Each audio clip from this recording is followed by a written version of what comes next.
Bismillahirrahmanirrahim. Assalamualaikum warahmatullahi wabarakatuh. Salam sejahtera, rahayu, bagi kita semua, para penjaga pertiwi. Saudaraku, sahabat Nusantara yang terkasih. Pernahkah Anda terbangun di tengah kedalaman sunyi, namun merasa dada Anda sesak oleh beban yang tak kasat mata? Sebuah kecemasan yang merayap, membisikkan bahwa setiap langkah yang Anda ambil hanyalah persiapan menuju jurang kegagalan. Kita seringkali terbelenggu oleh rantai imajiner bernama ketakutan. Kita takut untuk mencoba, takut untuk bicara, dan takut untuk gagal, seolah-olah satu kesalahan kecil akan meruntuhkan seluruh martabat kita sebagai manusia. Inilah penyakit zaman yang menggerogoti jati diri bangsa. Kita terjebak dalam zona nyaman yang mematikan, menunda-nunda amanah, dan membiarkan potensi emas dalam diri terkubur oleh abu pesimisme. Kita menganggap kegagalan sebagai hukuman mati bagi harga diri, padahal dalam garis waktu peradaban kuno kita, para leluhur memandang ujian sebagai proses pemurnian logam menjadi pusaka. Mengapa kita begitu rapuh menghadapi hantaman nasib? Mengapa ekspektasi duniawi dan penilaian manusia lain terasa begitu mencekik, seolah-olah mereka adalah hakim atas hidup kita? Di tengah ketidakpastian ini, sayup-sayup terdengar sebuah ajaran luhur tentang sosok yang mampu berdiri tegak di tengah badai tanpa seuntai pun keluhan. Sebuah frekuensi spiritual yang dikenal sebagai ilmu tanpa sambat. Hari ini, kita tidak hanya akan membedah sebuah nubuat, melainkan menjemput kembali ajaran leluhur yang telah lama tersembunyi. Kita akan menelusuri jejak frekuensi Satrio Piningit, bukan sekadar sebagai sosok fisik dalam ramalan Jayabaya, melainkan sebagai simbol ketangguhan batin yang mampu mengubah musibah menjadi anugerah. Bagaimana sang maestro batin ini mengolah rasa takut menjadi kekuatan yang menjengkar pada realitas? Persiapkan diri Anda, karena perjalanan menuju kedalaman sukma ini akan mengubah cara Anda memandang setiap luka dalam hidup. Saudaraku, mari kita masuk ke dalam ruang hening di kedalaman batin kita. Mengapa rasa takut begitu perkasa merajai singgasana pikiran? Jika kita membedah melalui kacamata psikologi arketipe, kita akan menemukan bahwa ketakutan gagal bukanlah sekadar reaksi logis, melainkan bayangan atau shadow yang muncul saat kita kehilangan pegangan pada jati diri bangsa. Kita seringkali secara tidak sadar mengikatkan seluruh keberadaan kita pada hasil pekerjaan. Ketika proyek itu runtuh, kita merasa eksistensi kita pun ikut lumat. Inilah kesalahan fundamental dalam filosofi Jawa yang disebut sebagai kegagalan memisahkan antara diri dan peran. Dalam kebatinan yang murni, seorang ksatria memahami bahwa dirinya adalah samudera, sementara masalah dan kegagalan hanyalah ombak yang pecah di permukaan. Namun, manusia modern cenderung menganggap dirinya sebagai ombak. Maka, ketika ombak itu menghantam karang dan pecah, ia merasa kiamat telah tiba.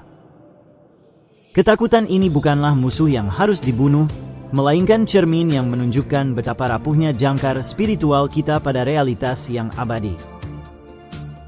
Perhatikan bagaimana arketipe the hero atau sang satria dalam budaya Nusantara selalu melewati fase hancur lebur sebelum ia dinobatkan. Mereka tidak lahir dari kenyamanan, melainkan dari kawah candra di muka penderitaan. Rasa takut gagal yang Anda rasakan sebenarnya adalah alarm dari sang jiwa yang merindukan kemurnian. Anda takut karena Anda menetapkan standar yang bukan milik Anda, standar perfeksionisme yang didikte oleh penilaian orang lain, sebuah penjara mental yang membuat beban hidup terasa ribuan ton lebih berat. Disinilah kita mengenal sosok arketipe Satrio Piningit. Ia bukan sekadar tokoh dalam ramalan Jayabaya yang dinanti kehadirannya di panggung politik. Beliau adalah representasi dari manusia yang tersembunyi di dalam diri setiap manusia Nusantara. Ia adalah bagian dari sukma Anda yang tetap tenang meski dunia sedang kiamat, yang tetap tanpa sambat meski badai ujian menghantam bertubi-tubi. Ia adalah Teredemer, sang penyelamat batin yang muncul ketika egonya telah mati. Pernahkah Anda menyadari bahwa penundaan atau procrastination yang Anda lakukan sebenarnya adalah bentuk mekanisme pertahanan diri? Anda tidak malas, Anda hanya terlalu mencintai harga diri Anda sehingga Anda tidak rela melihatnya terluka oleh kegagalan. Anda terjebak dalam ilusi bahwa tidak mencoba lebih aman daripada mencoba dan gagal. Namun, dalam sejarah Nusantara, tidak ada satupun peradaban kuno yang berdiri tanpa puing-puing kegagalan di bawah fondasinya.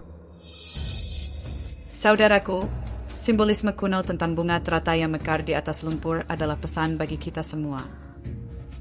Lumpur itu adalah kegagalan, rasa takut, dan cacian orang lain.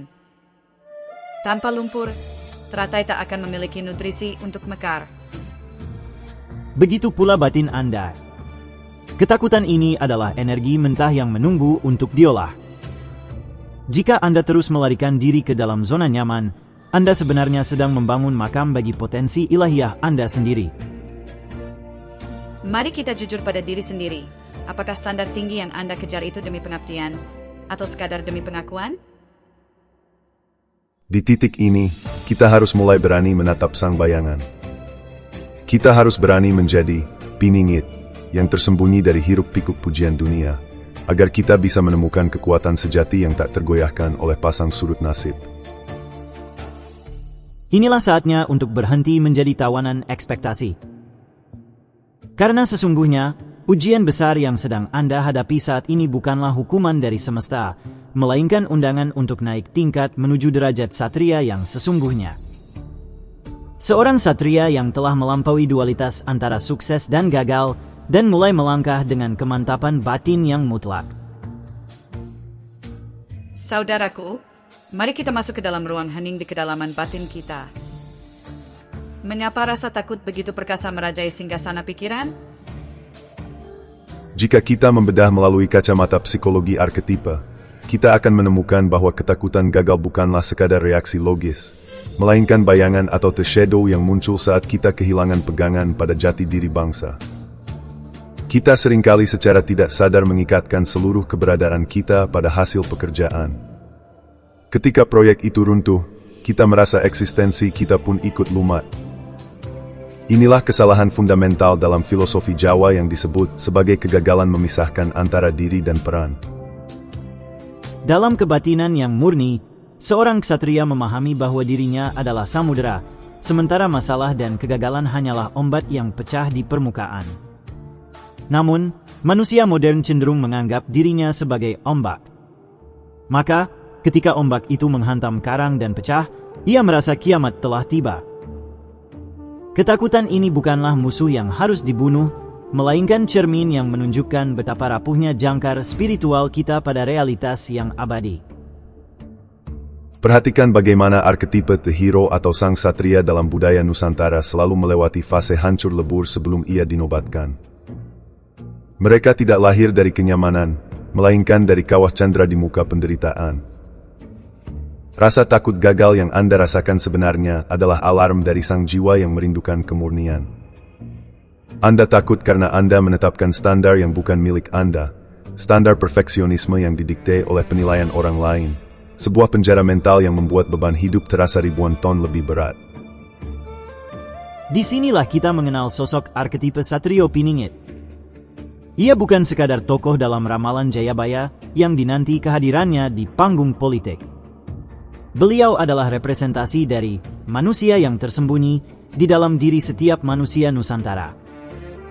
Ia adalah bagian dari sukma Anda yang tetap tenang meski dunia sedang kiamat, yang tetap tanpa sambat meski badai ujian menghantam bertubi-tubi. Ia adalah Teredemer, sang penyelamat batin yang muncul ketika egonya telah mati. Pernahkah Anda menyadari bahwa penundaan atau procrastination yang Anda lakukan sebenarnya adalah bentuk mekanisme pertahanan diri? Anda tidak malas. Anda hanya terlalu mencintai harga diri Anda sehingga Anda tidak rela melihatnya terluka oleh kegagalan. Anda terjebak dalam ilusi bahwa tidak mencoba lebih aman daripada mencoba dan gagal. Namun, dalam sejarah Nusantara, tidak ada satupun peradaban kuno yang berdiri tanpa puing-puing kegagalan di bawah fondasinya. Saudaraku, simbolisme kuno tentang bunga teratai yang mekar di atas lumpur adalah pesan bagi kita semua. Lumpur itu adalah kegagalan, rasa takut, dan cacian orang lain. Tanpa lumpur, teratai tak akan memiliki nutrisi untuk mekar.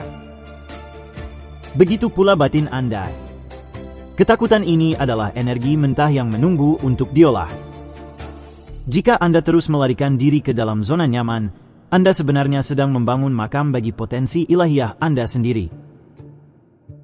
Mari kita jujur pada diri sendiri. Apakah standar tinggi yang Anda kejar itu demi pengabdian, atau sekadar demi pengakuan? Di titik ini, kita harus mulai berani menatap sang bayangan. Kita harus berani menjadi piningit yang tersembunyi dari hiruk-pikuk pujian dunia, agar kita bisa menemukan kekuatan sejati yang tak tergoyahkan oleh pasang surut nasib. Inilah saatnya untuk berhenti menjadi tawanan ekspektasi. Karena sesungguhnya, ujian besar yang sedang Anda hadapi saat ini bukanlah hukuman dari semesta, melainkan undangan untuk naik tingkat menuju derajat satria yang sesungguhnya. Seorang satria yang telah melampaui dualitas antara sukses dan gagal, dan mulai melangkah dengan kemantapan batin yang mutlak. Saudaraku, mari kita beradu argumen dengan nalar kita sendiri. Seringkali, manusia modern yang mendewakan logika akan bertanya, apakah relevan membicarakan nubuat kuno di tengah kepungan algoritma dan kecerdasan buatan? Mereka menganggap ramalan Jayabaya hanyalah dongeng pengantar tidur atau pelarian bagi mereka yang kalah dalam persaingan hidup. Namun, jika kita menyelam lebih dalam ke dalam filosofi Jawa, kita akan menemukan bahwa kearifan ini justru merupakan teknologi batin yang jauh lebih canggih daripada sekadar barisan kode digital. Ketakutan gagal yang Anda alami adalah produk dari logika linear. Logika yang mengatakan bahwa jika A tidak menghasilkan B, maka Anda gagal. Namun, spiritualitas Nusantara mengenal logika melingkar, bahwa setiap titik balik adalah awal dari pendakian baru. Satrio Piningit tidak menggunakan logika menang kalah, melainkan logika selaras tidak selaras. Ketika sebuah musibah besar datang, beliau tidak bertanya, mengapa ini terjadi padaku? Melainkan, pesan apa yang sedang dikirimkan semesta melalui frekuensi ini? Disinilah letak perdebatan antara mitos dan realitas. Banyak yang menanti Satrio Piningit sebagai sosok politis yang akan membagikan harta karun emas. Ini adalah kesalahpahaman massal. Kekayaan yang dibawa oleh sosok terpilih adalah restorasi kesadaran.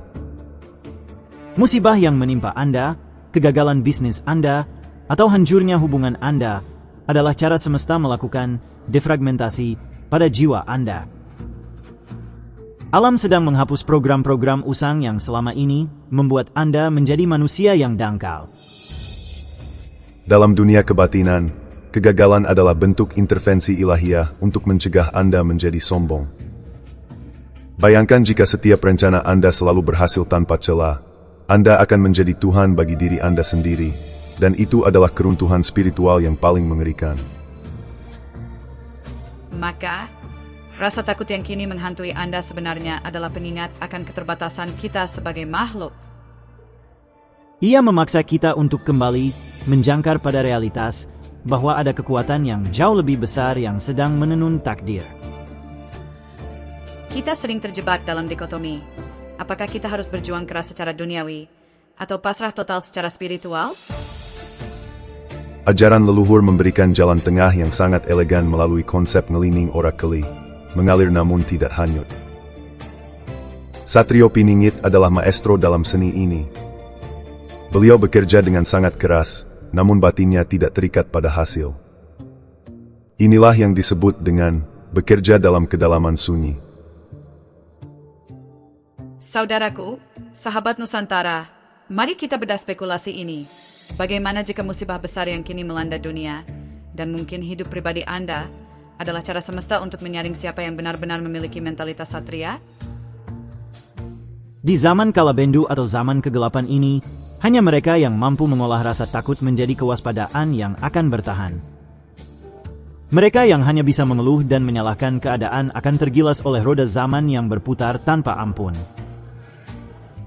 Jadi, berhentilah melihat kegagalan sebagai tembok akhir. Lihatlah ia sebagai gerbang inisiasi.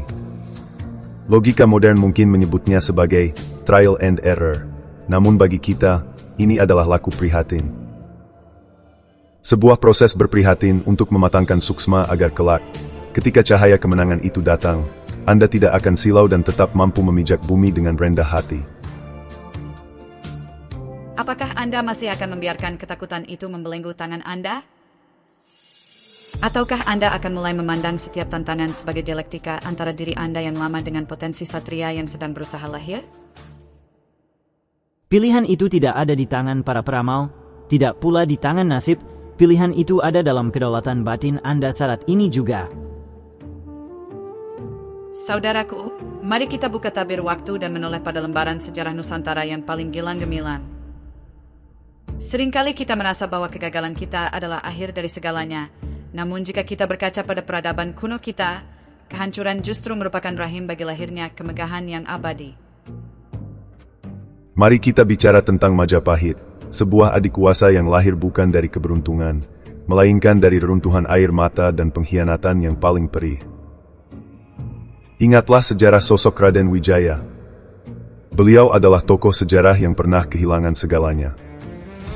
Kerajaannya hancur, mertuanya gugur, dan ia terusir menjadi buronan di tanahnya sendiri. Logika manusia saat itu mungkin mengatakan bahwa riwayat beliau sudah tamat. Namun, Raden Wijaya memiliki filosofi Jawa yang menjangkar kuat pada realitas batinnya. Beliau tidak terjebak dalam rasa takut atau kesedihan yang melumpuhkan. Di tengah hutan yang kelak menjadi desa Majapahit, beliau mengolah kegagalan menjadi strategi yang dingin dan presisi. Inilah rahasia besar yang tersembunyi dalam budaya Nusantara. Sebuah musibah besar hanyalah sebuah pupuk bagi akar pohon jati yang ingin tumbuh raksasa. Majapahit tidak akan pernah ada jika Singasari tidak runtuh. Begitu pula dengan Satrio Piningit. Beliau adalah manifestasi dari daya lenting Nusantara yang tak pernah bisa benar-benar dipadamkan oleh penjajahan maupun zaman kegelapan. Sosok terpilih ini membawa frekuensi dari masa lalu untuk menyembuhkan masa depan. Wahyu besar yang harus Anda pahami hari ini adalah, musibah yang Anda alami saat ini adalah hutan Majapahit Anda. Anda sedang dibersihkan dari keterikatan duniawi agar Anda memiliki ruang untuk menampung kejayaan yang lebih besar. Perhatikan bagaimana candi-candi kita tetap berdiri tegak meski diguncang gempa dan tertimbun abu vulkanik selama berabad-abad. Mereka dibangun dengan teknik interlocking, saling mengunci, sama seperti jiwa seorang satria yang harus mengunci rasa takutnya dengan keimanan yang mutlak kepada Gusti. Rahasia ini jarang dibahas di buku teks sekolah, bahwa para leluhur kita memiliki teknologi batin untuk memanipulasi takdir melalui ketenangan.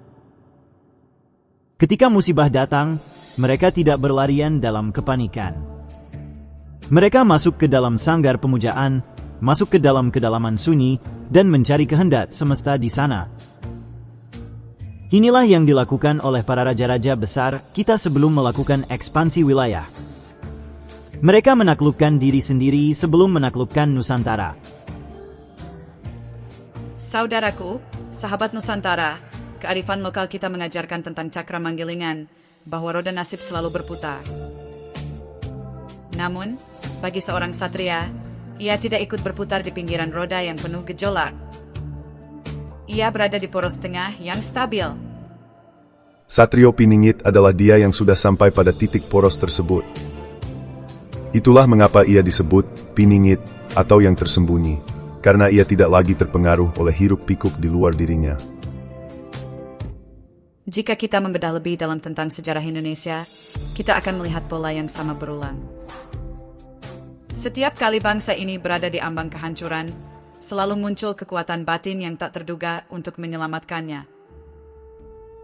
Kekuatan itu bukan berasal dari senjata, melainkan dari kembalinya jati diri.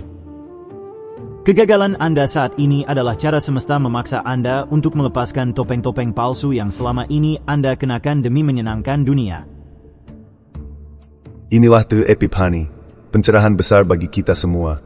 Anda tidak akan pernah bisa menjadi satria jika Anda belum pernah menjadi debu. Musibah besar yang Anda hadapi adalah proses penghancuran ego agar cahaya sejati dalam diri Anda bisa memancar tanpa penghalang.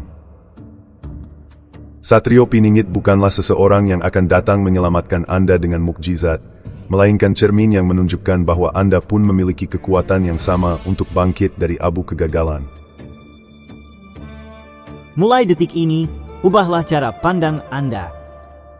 Jangan lagi bertanya, kapan Satrio Piningit akan muncul? Tetapi mulailah bertanya, sudahkah aku menghidupkan sifat Satria dalam batin pribadiku? Karena sesungguhnya, restorasi Nusantara dimulai dari restorasi batin setiap individu yang berani menatap musibah sebagai jembatan emas menuju kedewasaan sukma. Jadilah seperti batu candi yang meski terhimpit beban ribuan ton, ia tetap menjaga struktur kesuciannya. Jadilah seperti Raden Wijaya yang mampu melihat peluang di tengah hutan belantara. Dan jadilah seperti Satrio Piningit yang menguasai ilmu tanpa sambat, karena ia tahu bahwa di balik awan yang paling gelap, matahari kejayaan sedang bersiap untuk terbit dengan sinar yang jauh lebih benderang. Saudaraku, sahabat Nusantara yang terkasih, kita telah menempuh perjalanan jauh ke dalam labirin batin, menyentuh luka, dan membedah rahasia para leluhur. Sekarang, saat Anda kembali ke realitas duniawi, jangan bawa serta ketakutan itu lagi. Musibah yang Anda hadapi bukanlah tembok yang menghalangi jalan, melainkan anak tangga yang harus Anda injak untuk naik ke derajat yang lebih tinggi. Anda adalah pewaris peradaban yang memiliki ketangguhan genetik dari para ksatria masa lalu. Ilmu tanpa sambat bukanlah tentang membungkam rasa sakit, melainkan tentang memahami bahwa rasa sakit adalah bagian dari tarian semesta. Satrio Piningit tidak lagi tersembunyi ketika Anda memutuskan untuk berhenti mengeluh dan mulai bergerak dengan kesadaran penuh. Kegagalan Anda kemarin adalah modal sejarah bagi kejayaan Anda besok. Ingatlah, emas hanya akan murni setelah melewati panasnya api, dan Anda sedang berada di dalam api itu untuk menjadi pusaka yang tak ternilai harganya. Jangan biarkan api ini memadamkan semangat Anda, biarkan ia membakar keraguan Anda. Teruslah melangkah dalam kedalaman sunyi, bekerja dalam ketulusan, dan biarkan alam semesta yang menata hasilnya. Jika Anda merindukan lebih banyak inspirasi untuk menjangkar pada realitas dan memperkuat jati diri, mari temukan kepingan kebijaksanaan lainnya di kanal ini. Telusuri jejak-jejak rahasia Nusantara lainnya yang akan membimbing Anda menjadi satria di zaman modern. Perjalanan ini tidak berakhir di sini. Ini hanyalah awal dari kebangkitan Anda. Kami mengundang Anda untuk terus menggali sumur kearifan ini melalui video-video kami di https://youtube.com/@satria_nusantara. Mari kita bersama-sama merajut kembali benang-benang emas sejarah yang sempat terputus, demi masa depan Nusantara yang lebih gemilang. Wassalamualaikum warahmatullahi wabarakatuh. Salam penuh cinta, penuh cahaya, dan ketangguhan batin bagi Anda sekalian. Rahayu.